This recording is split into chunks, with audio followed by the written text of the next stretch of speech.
The Alpha Podcast, with your hosts from LarsonPress.com, Adrian Larsen, and from TMNutrition.net, Tony Montgomery. So pretty much you're gonna sit over there and just look pretty. It's good. Just flex every now and then. Flex a little bit. Don't pet. Yeah. Weirdo.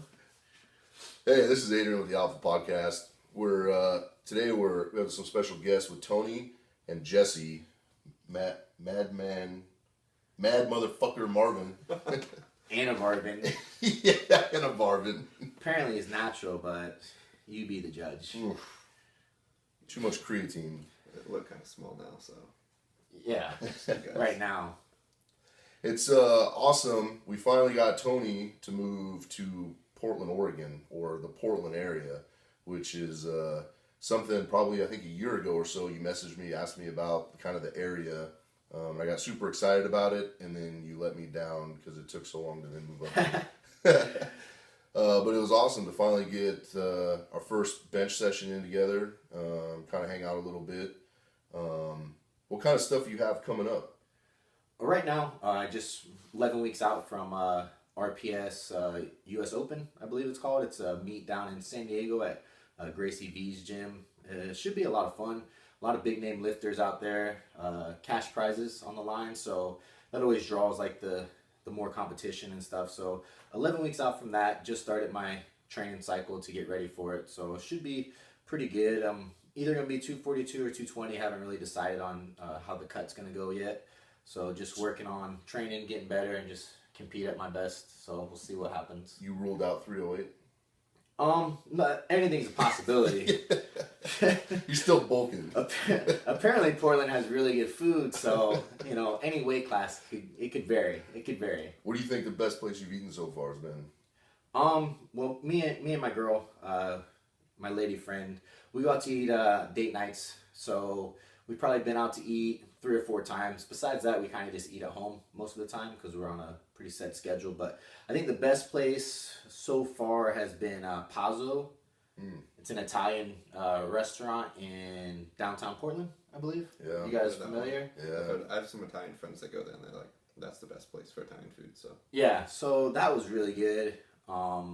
Everything just seemed like it was pretty authentic and like made from scratch. So, and then that's been about the best one so far. So still have a lot more to go. I'm pretty excited about the food out here. There's a lot of good burger places and like sandwich places. Yeah. Which will get you in trouble. You will be 308 eventually.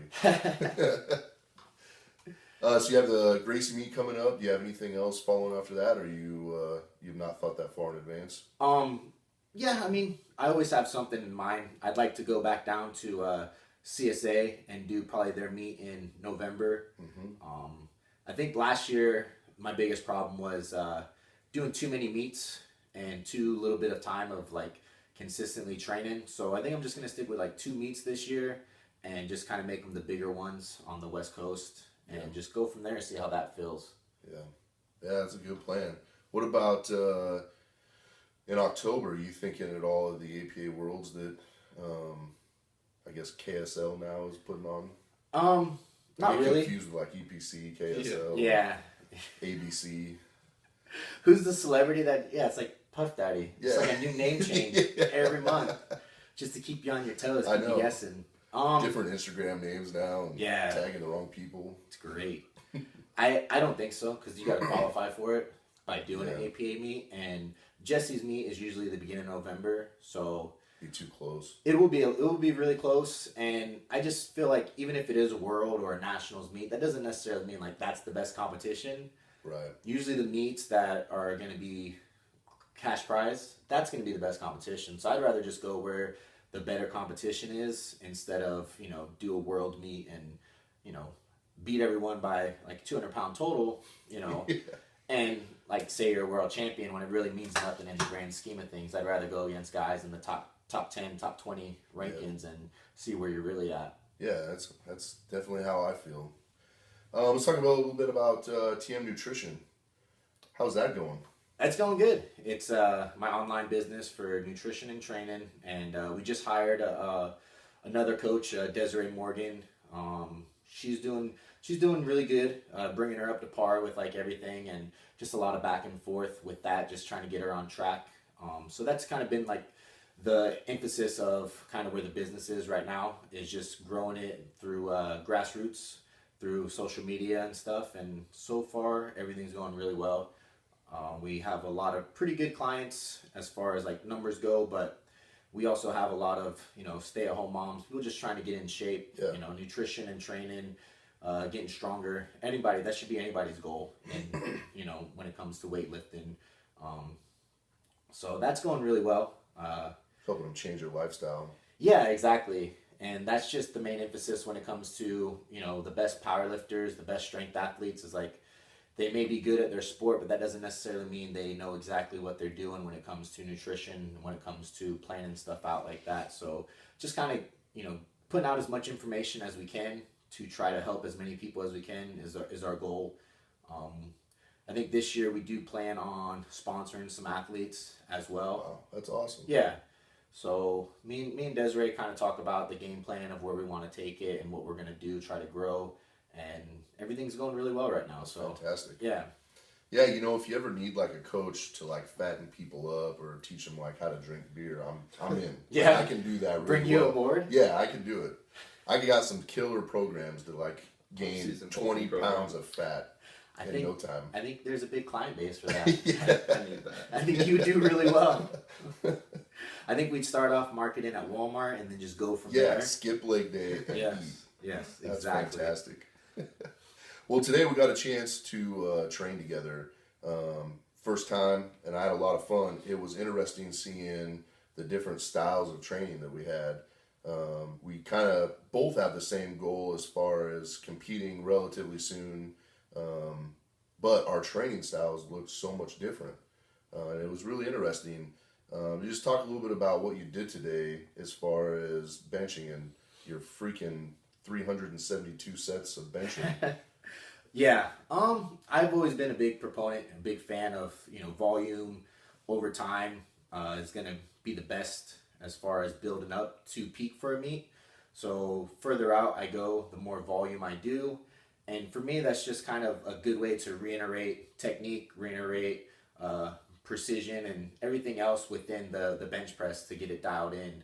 And I'm fairly new to the sport as well. I've only been powerlifting for 2.5 years, so I feel like I still don't have the technique desired that I would like. Even though it is pretty proficient, I still feel like there's a lot of flaws to it that I can work on, and the best way for me to work on it is just by repetition.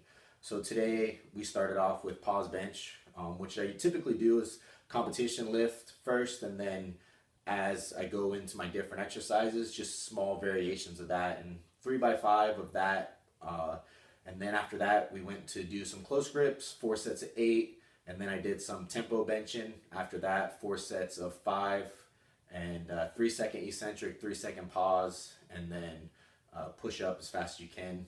And then just a bunch of accessories, kind of like bodybuilding, finish with bodybuilding style stuff at the end. And I feel like to me, that's just the best way to grease the groove, the best way to build bigger muscles over time, because obviously a bigger muscle will eventually turn into a stronger muscle. And like I was telling Jesse, I'm just a meathead at heart, so I just like being in the gym. I just like doing as much as I can. I'm not one of those guys that can just go into the gym for 45 minutes and just leave. Like, that just doesn't make any sense to me. And even the studies have shown that the person that puts in the most work or creates the most cortisol within their body, which is stress, through accumulation of fatigue through exercise, is going to have the biggest return at the end, as long as they don't overtrain. So It's a fine line between like always being overtrained but ready to peak at the same time.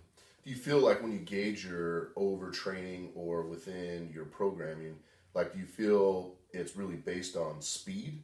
Like, can you tell as far as like being fatigued or the bar speed where you're maybe hitting that borderline overtraining, or you're kind of right at where you want to be? Yeah, I mean, that's a good way to look at it, bar speed.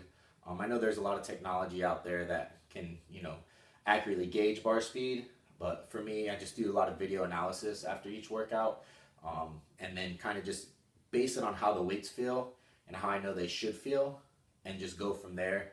And then I kind of, if I have a bad day, I always look back at, what could have caused that? Did I have a fight with my girlfriend? Did I have a bad day at the office? Did I not sleep well?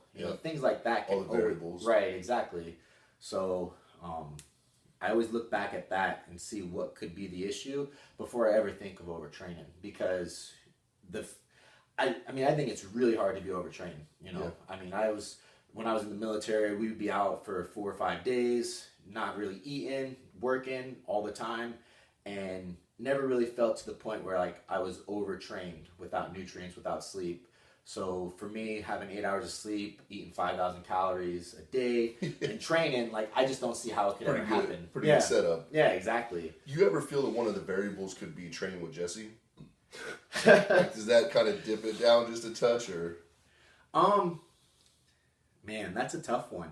I've only trained with him twice, and each time I've trained with him, I feel like I've gotten weaker. Yeah. Like on the spot. It might be like the estrogen carrying over. Yeah. I feel like you did more bodybuilding though, because you felt smaller on me. Maybe. So, maybe that's the case. On that. Too many accessories. You need to put this to the test. Yeah, I feel like like you said, when I'm training with him, the estrogen's really high because of his flowing locks and his sweet like melatonin voice that he just whispers in my ear while we're training.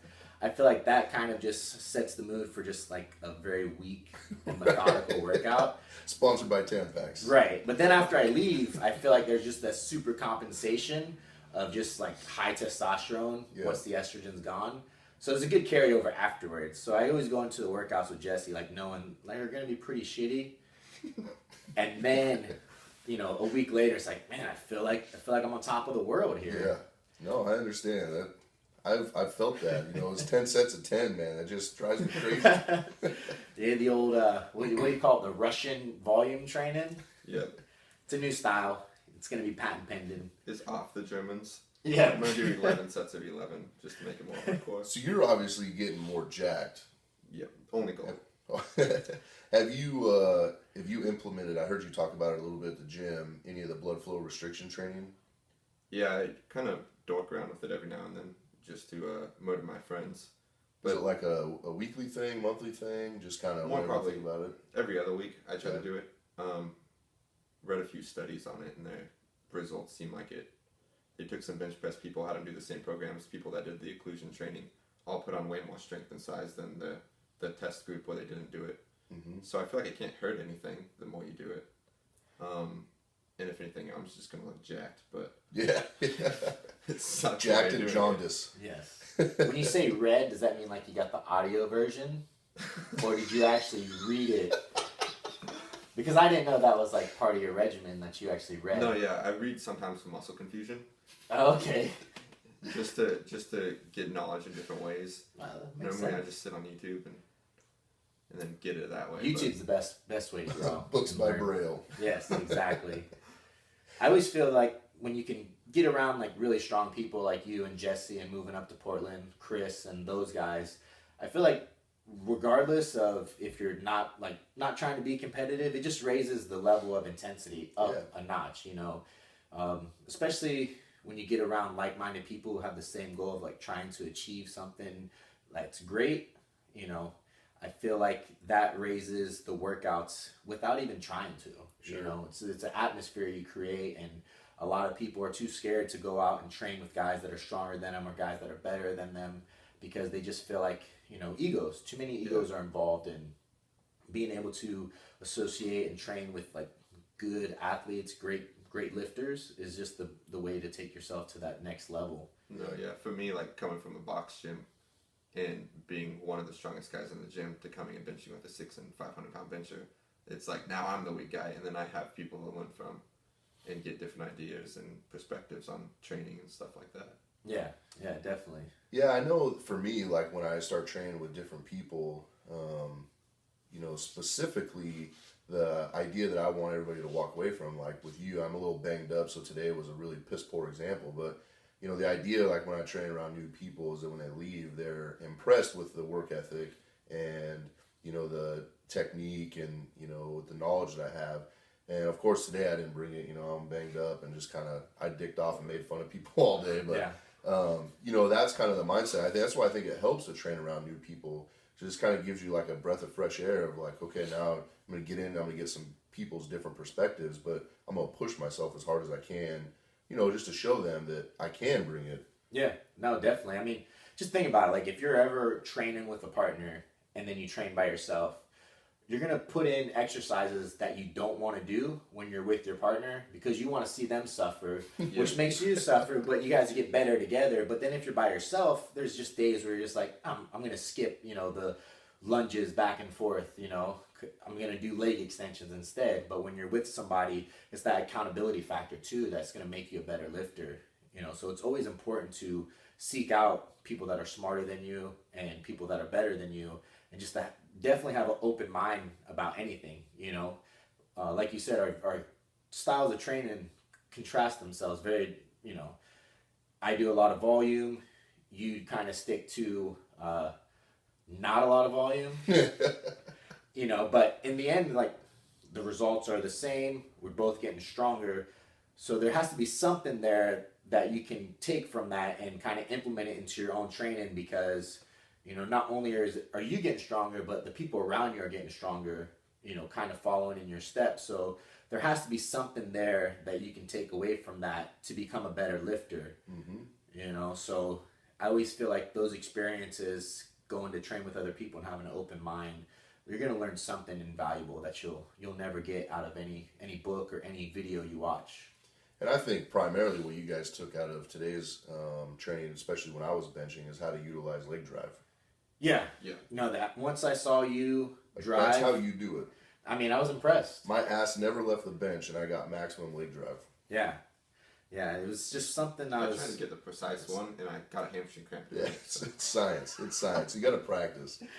Yeah, no, that's impressive. It's kind of something I've always preached, is that there's no right program for one specific person. I think it's the dedication you put into that program. I think you and we can do completely different programs and completely different setups and kind of probably parallel each other with gaining strength, because the level of dedication and how much you put into your training is going to be similar versus, being along the lines of my training is the only way that is going to make you stronger, or your way is the only way that's going to make you stronger. I think it's just more of the output that's there versus what method is right or what method is wrong. No, I agree. It's the amount of work and intensity that you bring to the gym is going to provide you with the best carryover. And if you enjoy it, you're going to get better. There's so many different programs, so many different people doing different things, but yet there's a lot of records being broken that haven't been broken. Yeah. And they follow different styles of training. But if you're ever around them, you'll notice the one thing that they do is they bust their ass in the gym, they bust their ass outside of the gym, and they train super intensely and focused, So if you can kind of put that to any program, I think you'll be extremely successful. Yeah. And I think the more photographs you put on Instagram raises your overall total. Yeah, no, I agree.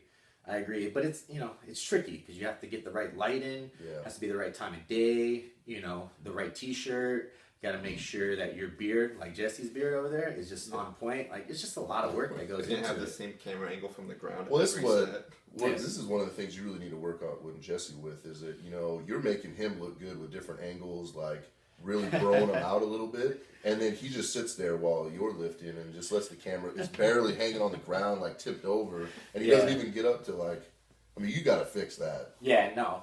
I was waiting for him to get a pump because he was looking small the whole time. So, there's no angle. I thought if he got through the warm-ups, then he would start looking good, but it just wasn't happening. You got to do some more pre-exhaust before we actually you got to hit the rear delts and stuff. So or maybe I can just get some really tight rubber bands and just put them up there. Put them under your shirt sleeve. Yeah, exactly. So I think that's what the football players were doing too. So the veins would just start popping out. That's good. I think that's a good route to go. That's a good idea. Yeah. And then there's always Photoshop, which seems to be really popular on social media now. Yeah. It's like, you don't even have to look good. You can just Photoshop it and you'll be good. Like, I think I'm going to add a couple inches to my ass, my next squat video, just through the use of technology. It's great. I always put a bulge right in this region.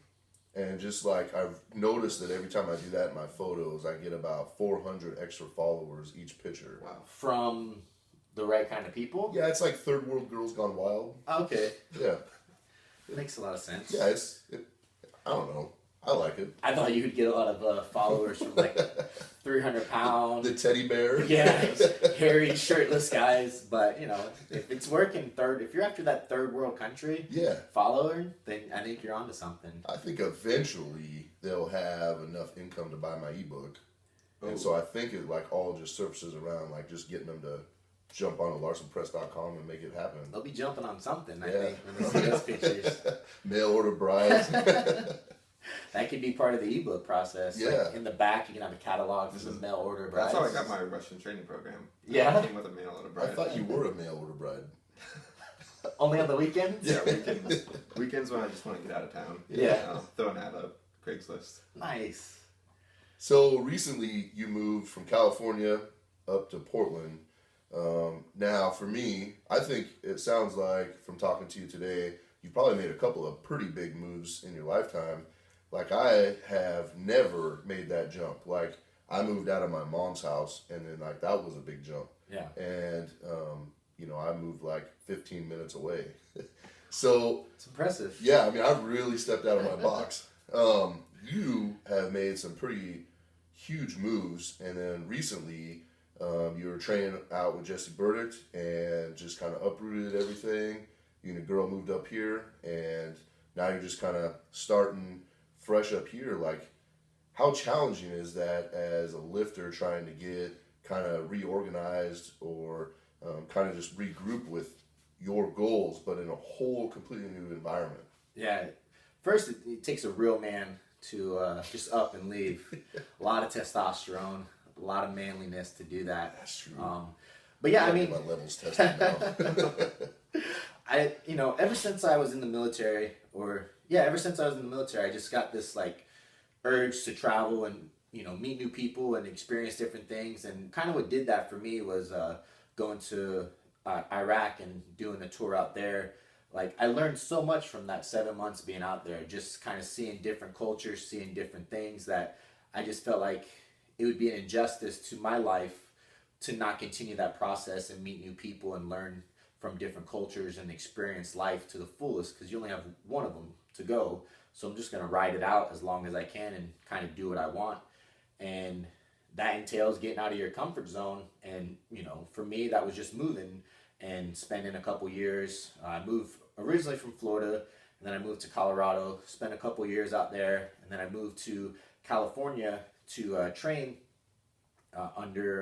in Mountain View. And then from there, I went to train at Jesse's gym, and we did a couple meets up here in Portland, me and Jesse, and like meeting everyone and getting to know everyone kind of intrigued me to get out here and experience a few things. And once I saw Pretty Jesse, I had to come up here. Like I upgraded Jesse's, right? It was a given.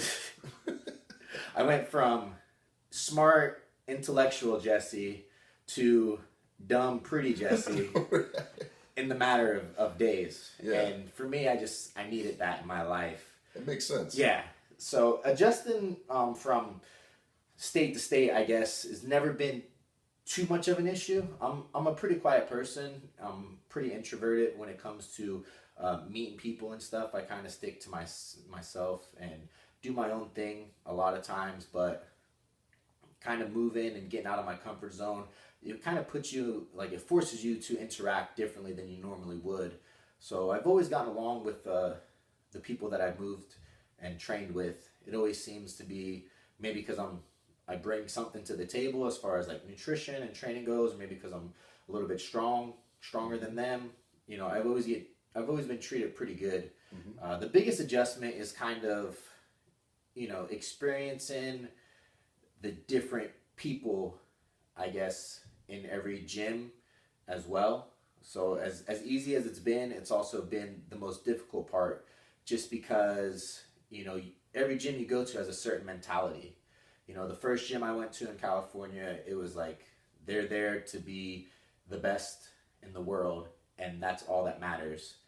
And their training reflected that. Then I went to CSA, and it was, we're here to have a good time, we're here to get stronger, we're here to help each other out, you know, in the process of doing all that. And then coming out here to Portland, it's kind of back to that atmosphere of like, okay, we're here to break records, we're here to be the best that we can be, and we'll do pretty much whatever it takes to get there. So it's kind of, as a lifter, you kind of adapt that mentality of every gym you go to, and being able to turn that on and off, because you don't want to disown people from a gym that, like, say CSA was a little bit more laid back. You don't want to go in there and be like the asshole lifter because you're just focusing on yourself. You just want to be better, and it doesn't really matter what everyone else is doing, and you don't want to have you just don't want to bring, I guess, the different mentality than fits the gym. Yeah. And then you have a lot of issues. So there's a lot of adaptability to that. And for me, I'm just pretty regimented too, being in the military.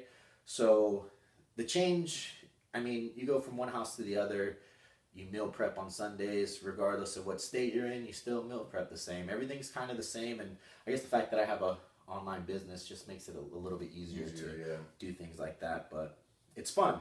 I enjoy it. I get to meet a bunch of new people, make a bunch of friends along the way that I can, talk to and grow my network as a coach and as an athlete. I'm always trying to learn and get better and just grow, So I think from what I've experienced and what I'm doing, it's making me a better person and a better coach and a better athlete. So I couldn't really ask for much more. And that's pretty much it. Just being able to adjust to the different individuals and the atmosphere. I guess the atmosphere of the gym adjusting to is kind of the hardest part. Going at training at the lab, has it been a very smooth transition as far as everybody kind of welcoming you in? And has there been anybody, specifically, you don't have to name anybody, but more standoffish because they're oh, this is Tony, used to train with Jesse, I don't want to piss him off, or do you feel like it's been a really warm welcome there? Yeah, I'm a pretty big deal, so I always get greeted with red carpet. Usually there's fireworks when you walk in. Fireworks, a little trumpet, the usual. Yeah. Yeah. That's why I don't let Courtney around you anymore. It's just to maintain our relationship. She's not allowed to be around when you're around. Yeah. Makes sense. It makes sense. Yeah. I have Jesse, so it really doesn't matter now. Right. Which I do appreciate you finally. Somebody had to take him under their wing. Yeah. I'm glad you took one for the team. Yeah, deadlifting every day is probably not the best way to go about things, but it's a great way. Yeah. Jacked forearms doing it. Oh yeah, I'm sure that's how your forearms got jacked. Did you guys meet on Match.com? No, it's Tinder. No, fitnesssingles.com. Fitness Singles. Yeah. I thought it was a female picture, so I liked it, and then I was like, wait a minute. Wait a minute. Yeah, I saw somebody benching 135 with long hair. You thought that was a chick. This is a hot chick. Yeah. And then I clicked on it, and I was like, wait, that's a chick. Yeah. So I get them. That's They just reeled in. But, yeah, everybody's been pretty open, coming up. Chris has been great, because Chris can be a little intimidating at first when you meet him, because he's a very intense guy, walking around, but he's really nice, and he's been really open to come and talk to me, and he'll go out of his way to come and talk to me and welcome me to the gym. And pretty much everyone there has been super inviting. There's one or two people around, and they could just be quiet because I'm quiet. I really don't go up to people unless they come up to me a lot of times. So I can't really say it's been a bad vibe from certain people, but I haven't talked to certain people either. But that could be on me as well. Yeah. Well, I think that's part of the stardom that you have is people should come up to you. It's for my autographs. Your job. Yeah. The meet and greeter doesn't go out and shake other people's hands. Yeah, maybe we should have done that. Maybe we should have did a meet and greet for the Tony Montgomery. Yeah, the 4-hour window. Yeah. I think that probably would have helped. We should have done that today to introduce you to the Oregon City area. That would have been good because it was just weird when everybody just started staring at me. Yeah, it does make it a little weird. Yeah, but everyone's been really nice. Awesome. I really enjoy it. Yeah, I really enjoy the laid back hipster towns. I love Denver because it was the same way, and I just feel because I'm coming from the East Coast, everyone's always in a rush. Everyone's trying to get places. Here, I don't know if it's because here in Denver, everyone's just stoned. I was just going to say, it's weird you said Denver and here, so it's we have this one thing in common. Right. And so that must be it. Yeah, I just think everyone's too stoned to like really care. Yeah. Yeah. 10 Anavar and a couple of hits of a joint, you're good to go. You're ready to hit it. Yep. So I appreciate that about this place. Are you getting tired of getting rained on yet? I mean, in California, in your time in California, you've probably been rained on 3 times. Yeah, the first year I was in California, it didn't rain. I was like, this is amazing. Because I have a motorcycle, so yeah, it's been different dealing with the rain. It's messing up my tan, obviously. With pasty over here, you can just tell it's just bad news. I turned the UVs on a little bit brighter to help a little bit, maybe. Just gonna look orange. Get the jaundice out of them. We need to put some filters on this. Is there a chance you'll get a sidecar for your bike for him? I like when he just rides on the back. The hair's just flowing, and I just feel safer that way. It just feels right just with me and his arms. Yeah, and then his hair's flowing in the back, so it's not like 100%. Yeah, exactly. I got to get him a full helmet. It makes him look better. Right. Yeah. It's like, man, this chick has really big arms. Yeah, she's ripped and long blonde hair. Exactly. Yeah. Exactly. The rain's not too bad. I hear this is the worst it's been, so if I can deal with this, then I guess it'll be fine. But when it is nice out, you can just see like how pretty it is up there. You know, I love going outdoors. I love hiking and doing all that stuff when I'm not fat and powerlifting. You know, which is like 2 weeks out of the year, I'll go for some hikes. But yeah, it's really gorgeous out here. It's nice. It's nice to see that. I'm kind of the opposite. Like, I'm not fat 2 weeks out of the year, so those are about the only times I enjoy the hiking and other things. Yeah. Fortunately for you, though, we're super close to the beach. We're super close to the mountain. We have a lot of stuff to do around here, especially if you want to be active. And then during the summer, you know, you were here during the summer, and it was super nice out. So we had this huge-ass trampoline you could jump on shirtless next time you're here. Ooh, that'd be good. Maybe we could rub some oil on it and have a little wrestling match. Yeah. I don't really jump on it. I just stand there. I see you as more of a jumper. No, like I just try to sink it. I just I'm like the stone. Steal everyone's bounce. I try to steal everybody's bounce. Okay, I just figured because all the plyometrics you did before the bench session today, I thought you'd be a good trampoline guy. Yeah, I mean, I just like my flips and stuff. I don't want to get injured. Oh, that makes sense. You might go over the net. I'd go over the net, or I'd probably go through the net. You know, I can't take that chance. It would ruin my career in lifting, like, you know, 1 time a week and one set a day.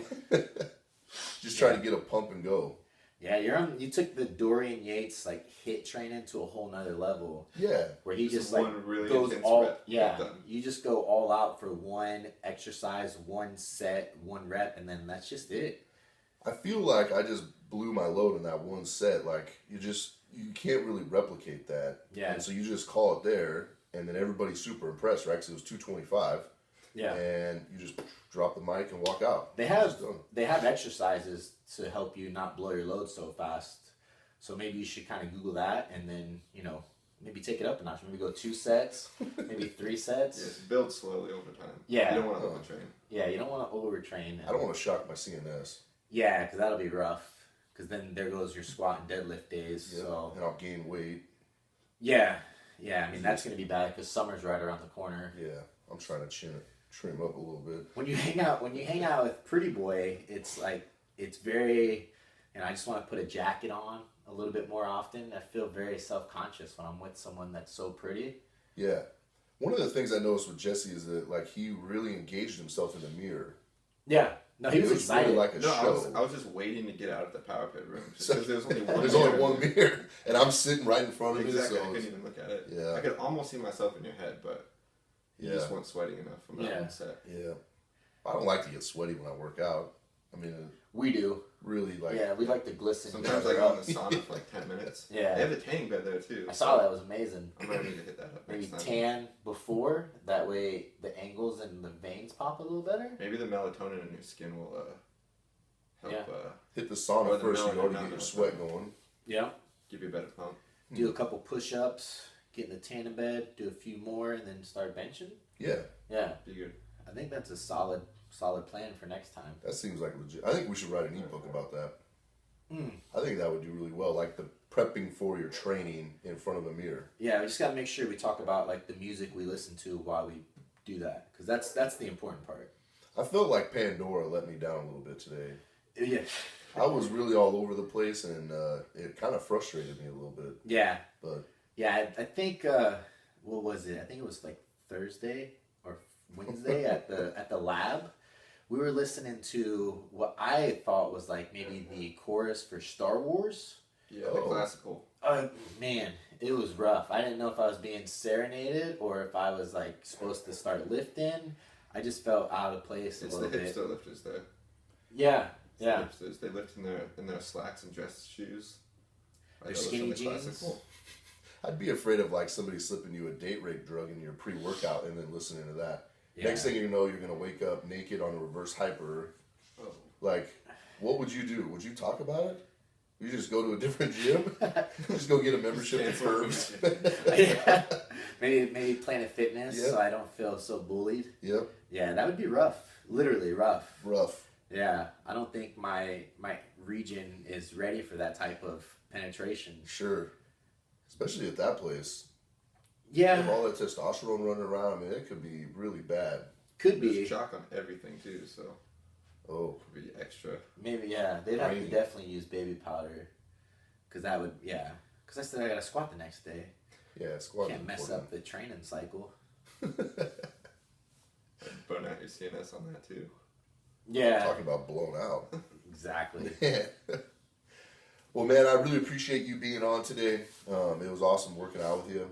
I appreciate you two coming out to Oregon City and training. I hope to make it on a more regular basis to be able to train, especially after I get done with the shoulder bullshit. Yes, sir. Kind of hit some more regular lifting and tear it up a little bit. Yeah, definitely. It was Maybe trim me down a little bit. yeah. I gotta get down to 198. It's the Sour Patch Kids. That's what Jesse was eating. I don't know if you want to come to 190, then you're gonna have to go against me and. Oh, that's That'd be true. bad I'll go to news for you. 181 then. Yeah, you can do Yeah. that. That'd be Yeah. good. Nice. 181 coming soon. But yeah, no, it was a lot of fun. It's definitely always a good time getting to experience new gyms and train with better lifters. So I think I can speak for my lady friend over here that we had a really good time and we're definitely going to do it again. Can't wait. It was like a date, so it was good. It was fun for us. Yeah. Yeah. A little bit of bromance. Romance. Awesome. I think we might have even worked it on a couple sets together too. You guys That's try not that going benching, around. like laying on top of each other, and do like the heat up, like Jesse can do like the close grip, and then you do a little bit wider. We usually do like reverse cowboy on it, so he does curls while I bench. Okay. It just seems to like, it feels better that way. And Seems like that's a safer way to spot somebody too. yeah. No, definitely.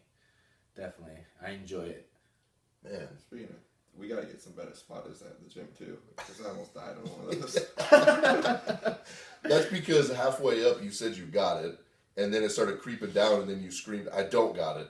And at that point, I was like, "Oh man, this is like super awkward. Do I grab it in the front and make you look stupid because I'm gonna do like a front raise with it?" We messed up the order, and I didn't Yeah. have time to get my Sour Patch Kids in, so my blood sugar was a little low. You're a little catabolic. Yeah, I went catabolic between sets, and it just fucked me. It was so funny though. It was great. Whew, I got this. Yeah. I don't got this. Nope. Me being the videographer that I am, I just couldn't put down the camera to help him. I just had to like make sure we documented the whole thing. Well, I feel like you're gonna get more YouTube views off of a fail like that. Like if he would have died, Yeah. you would. I was hoping. You We get didn't have way the more clips on views. though, so I mean we had a little bit of safety on the bar. Yeah. I just dumped it off. I was hoping for something really catastrophic to happen because my subscribers are a little low right now. Yeah. We should plan something like. He's a team player. He'll go to the grave for the team for sure. 100%. You think we can get you to box squat on like mouse traps?